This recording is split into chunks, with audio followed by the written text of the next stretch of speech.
We haven't talked about sex in a while. I haven't had time. I'm busy with so much to do. Sounds familiar? But I find time to write you 4 to 6 posts a day on other topics. Just like you find time for another community commitment, another seat on the board, another outing with friends, another project to take on, another person to assist, that somehow raising the kids and family obligations and life didn't interfere with. Stark comparison? It really sounds like an issue of desire. I honestly don't want to write about sex, but my intuition is pushing for this. So here goes. I'm giving maintenance sex notes. That's what most of y'all settle for in those relationships when you're not with your person. Just enough to say I did it and keep it going. I'm keeping the universe happy. You're keeping your partner happy. Y'all know what I'm talking about. Feeling stuck in a relationship you don't want to be in, so you have to close your eyes and pretend to be somewhere else. Well, you get it over with. Now, why the heck do we settle for this mess? Or the flip side being, all we do is have sex. I really don't care to talk to you. I don't know anything about you. The heavy lust vibes. And I'm otherwise emotionally unfulfilled. When we are not divinely connected to our partners, meaning our unions are not of the light, we are likely to find issues throughout the relationship. Infatuation can only take you so far and for so long.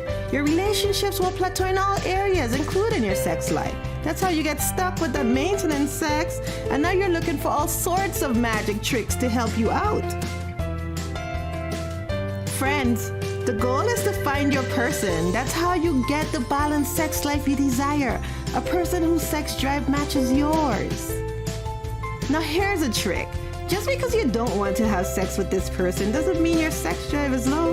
You just don't desire your partner.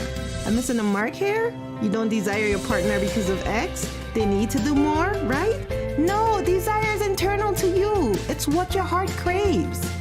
So if you need your partner to perform some other duties like a chore to have sex with them, in this instance, the thing you need them to do becomes the stimulant, something to increase your desire for them. That's a problem. In a soul connection, you will want to connect with your partner sexually and often without a stimulant. Now you decide what often looks like for you, but I bet often won't look like our maintenance sessions. If y'all can talk about ancient civilizations and business and world events and Jesus the Christ and Hinduism and Catholicism and saving the planet and the arts and investments and live a very fulfilled life that you can't wait to share with each other, that excitement will transfer over to your sex life. Of course, I can hear some of us saying, I don't want to talk about those boring topics. The point is that if you want to talk about beer brewing, even though your partner may not be interested in the topic and he or she may not be learning everything about the Blitzman system, they are likely to be interested in hearing about your experience with the brewing process. Friends, your person would be interested in learning more about the things you love. They would be interested in connecting with you across all levels, and you can bet it would be a priority.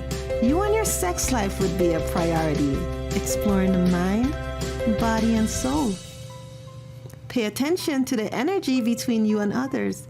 Energy doesn't lie. Love and light, friends.